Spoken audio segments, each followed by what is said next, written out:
I would say the key change is now China is faced with so-called middle income trap.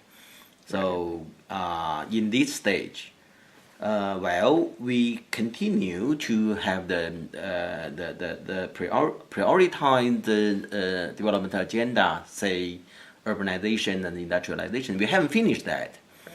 And but on the other hand, we have stringent constraints of natural resources and the environmental quality.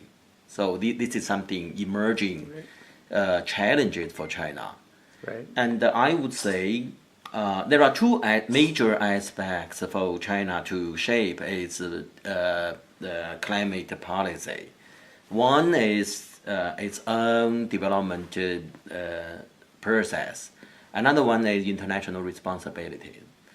And for the first aspect, its own development course or process, I would say there have been more and more endogenous needs for China to take action.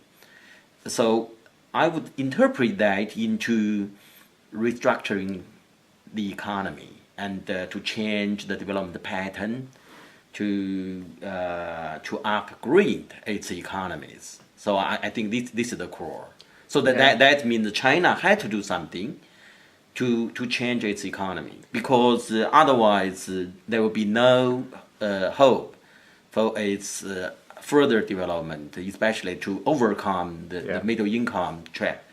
And on the other aspects, I mean international responsibility.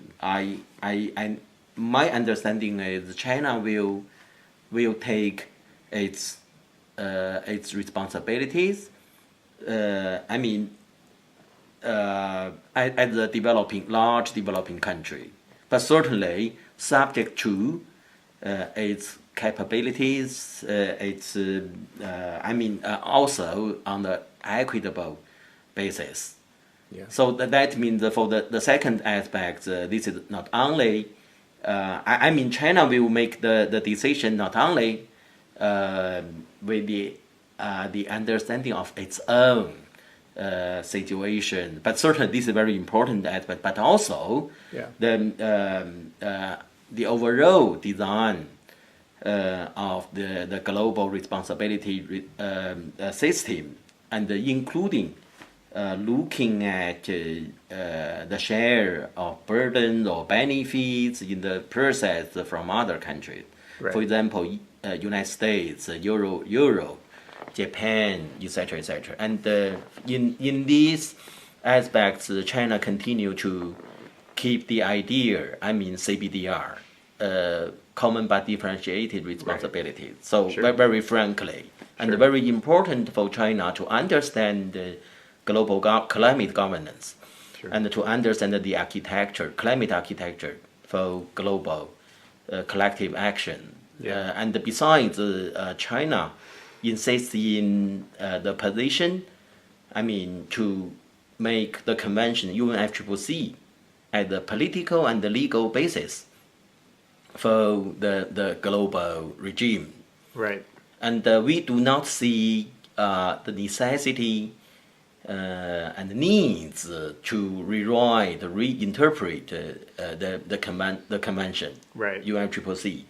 And although there are a lot of change, there have been a lot of change in the past years, but our observation is for the basis of the convention, its principles supporting scientific facts, there had no significant change. So take cumulative emission as an example. So up to now, by 2010, so our estimation is Annex 1 parties continue to account for around 70% of the cumulative emissions. And so this is one explanation of supporting scientific facts. Why UNFCCC believe developed countries, they should take this historical responsibility. And the further study or further interpretation of historical responsibility is the cause, the reason of this landscape of cumulative emission. Yeah. That's, again, development pathway. You just made me think of something. The new IPCC Yeah. summary talks about a carbon budget, and when you look at the carbon budget, when you look at the climate challenge through the carbon budget, and if you have the cumulative emission reality that most of the carbon that's been used so far has been by Annex 1 developed countries, does that strengthen your argument that? Yeah. Yeah, It seems because 70%. in synchrony. So the fact is 70% Yeah. comes from developed countries since Industrial Revolution Right. up to now, to 2010. Right. But certainly there will be an evolution. That means, very frankly, China's share will become larger and larger in these indicators. Sure. Yeah. So these are the facts. But anyway, now the decision we will make will be based on the facts today. I mean, when we design the architecture for the next 10 years or 20 years. Right. So that means today, when we discuss that, we encourage developed countries to consider their cumulative emission as a total, and then to take more responsibilities. Right. And furthermore, let me come back to the pathway as the source of the cumulative emission. That means the energy mix, efficiency, technology, finance, income level, population, etc., etc. Right. We believe this is the deeper driver to lead to the landscape of cumulative emission. Right. And but we need to change. We need to change that. If we want to make change, we need to influence on those drivers. Right. And we see some changes of emission trajectories in developed countries. So if there are some reduction, we welcome. But we would request more. Right. I mean, because we believe this is something developed countries have to do to take its historical responsibility. Right. But furthermore, we see this high carbon development pathway has been transferred to developing countries. Right. And also multiplied or enhanced by the current international trade and investment system, especially in the context of globalization. So this is also dominated by developed countries. This is my understanding. But certainly, only complaints cannot solve the problem. Right. We want to be more constructive. So let's see how we can change the driver, especially for developing countries, especially for emerging economies. So I believe we should work together to see how to change the drivers, the development pathway for both developed and developing countries. And in that way, we expect more emission reductions from developed countries, while we have new innovative development pathway for emerging economies. For example, in my mind, I have three classic or typical pathways. One is US pathway. I mean, with the per capita emission at around 20 or 18 tons per capita. And then European pathway, around 10 or less 10. Right. And the third one will be innovative for China, India, and the later developing countries. But actually, the third one, the innovative one, had not existed in reality. But we have to work together to create that. Right. And then these lead to the needs for technological assistance, financial assistance, right, and also need to innovation. Right. for technology, for global regime. And this is what we have to work together very hard for 2015 Right. agreement. And coming back to China, I think now China has stronger and stronger endogenous motivation to make emission reduction. Just because of the limits on coal. I mean, if you don't use coal more efficiently, that kind of thing. Yeah, because we are aware that along with the classic pathway, we have no expectation, no hope for the future. Sure. And we need to make some change for including. Actually, this is related to your next question. Energy mix.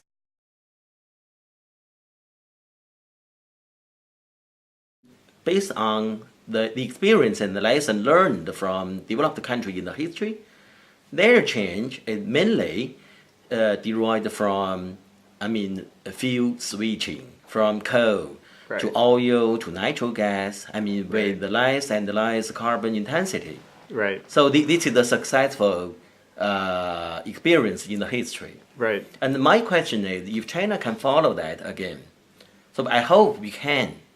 And then further question is, can we have the safe and reliable import of natural gas? Because our own reserve is very, very limited for the moment. Right. I know U.S. now becomes larger and larger, and maybe the largest oil and gas production country now. Quite the surprise. Yes, but certainly I'm very interested in that. Sure. And then Middle East, Russia, and other sources. If we can have very stable, very reliable, and safe supply of natural gas, why not? Right. And also the price. Right. Well, one thing I was exploring recently is, the U.S. can export natural gas, or it can export the capacity to drill for natural gas. In other words, how much can the U.S. help China through partnerships with getting at your own gas reserves, or is that still on a time scale? It would just take too long to build your capacity here to extract shale gas here. Is this, in other words, we clearly are going to be exporting more LNG, but given that China has a huge reserve of natural gas, also now in shale gas, but not the expertise or the drilling capacity, is there a way to have a partnership where the U.S. can help? Yeah, actually, I think this is one, in my mind, this is one of the key areas or prioritized area for U.S. and China to cooperate with each other. It seems to be a natural way to go. Yeah, but certainly we have different geographical structure. Sure. So we need some technology development under our own circumstances. Sure. But I believe that the experience and technology from U.S., including commercial model, should be helpful for us. Yeah. So we are keen to communicate with U.S. and to search, to explore the opportunity to cooperate. Yeah. But certainly, I would say natural gas or shale gas should not be the only aspect that we work together. Sure. So we have something other thing to do, like for example, efficiency. Energy efficiency for manufacture, for building, transport. Sure. They are also very important of very huge potential. Based on our estimate and the IEA and estimates, this is the major arena for us to reduce emission in the coming decades. Right. So, well, that's part of the plan in terms of closing the older coal-fired power plants. Also, in other words, the efficiency in generation. You mean generation phasing out the old power plants? Do you mean that? Yeah. Yeah. So we did already in the past years, but now, but certainly. For the moment, coal-fired power plant, dominates our share of the generations. So, and these might related to ultra supercritical Right. or even IGCC. So this is one roadmap. The other one is CCS or Right. CCUS. There was just a new report, though, that CCS around the world is diminishing. The number of pilot projects is declining. It seems to be an area that's losing momentum. I don't know if you have tracked that question. I haven't read the report. I could send you. It was. I can't remember where it came from, but I could send you a copy. Okay. Anyway, so thank But you very it much. seems to be, like MIT a few years ago said that we need 10 times. Code for the future. 10 times more CCS experimentation than we have now to know in 2030 if it's really Yeah, but effective. anyway, the reality is coal will continue to be a major That's right. source for the both country. Although we hope we can reduce the share of the coal. Right. And renewable should also be another areas for us to work together. But certainly, one extending issue is enabling environment, including the trade environment. That means the policy, the strategy. Right. Very frankly, recently we two countries, also with EU, we have some trade conflict on solar PV, etc., etc. Right. I think we should sit together to consider how to address these specific issues. In my mind, renewable is very important for climate protection. We should work together. On one hand, we follow WTO rule, market rule, but on the other hand, we should consider how to address the global common issues, the externality issues. I do not believe this is, I mean, only market rule can address that. So certainly, market rule are good enough for trade, for commercial benefits, but for global externality, global commons, we need some additional arrangement, institutional arrangement. Yeah, I have one more question about renewables, and then maybe if you could just talk briefly before we're done about nuclear power too, the role of nuclear. Because in the States, it's, well, in Europe, it's very complicated, but in the States, there's some regions where there's a possibility of new nuclear power. But let me ask you one more question related to what you said just now about renewables. I've written in the States about some new businesses that are doing very well installing solar PV, but the reason they're prospering is because China's price was low, because the price was low. So there's a benefit within the United States to installers of solar panels from the fact that China has a lot of capacity, which cuts against this concern. Some in the U.S. had some concern about, well, China's cheap solar panels are bad, but there, in the parts of the States, it seems to be a good thing to have cheap. Yeah, actually, it's a little bit complicated because complicated. sometimes it's not easy to divide. Yeah. Oh, this is China, this is US. 我马上就来，1分钟啊。Because if you look at the overall global chain, global supply chain or production chain, sometimes we are mixed. I mean, some U.S.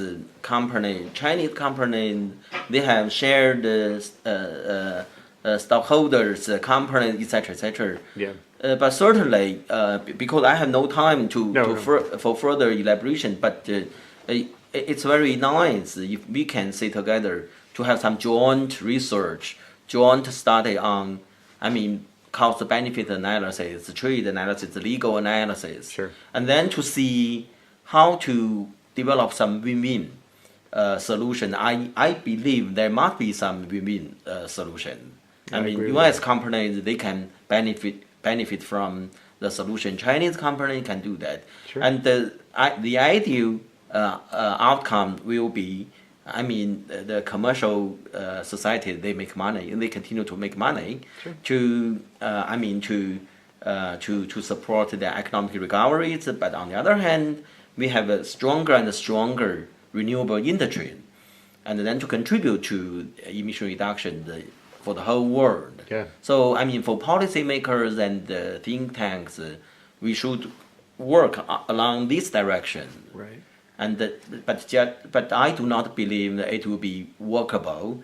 I mean, just to stay the complaint and debates on the trade conflicts.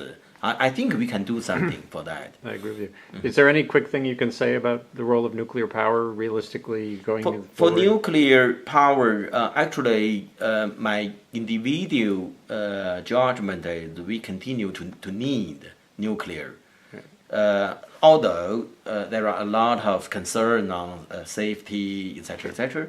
But if you look at different industries, different types of the powers, and if you look at the performance realities all over the world, I mean, from France to US, I should say essentially they are safe. They are becoming safer and safer along with the development of technology. Right.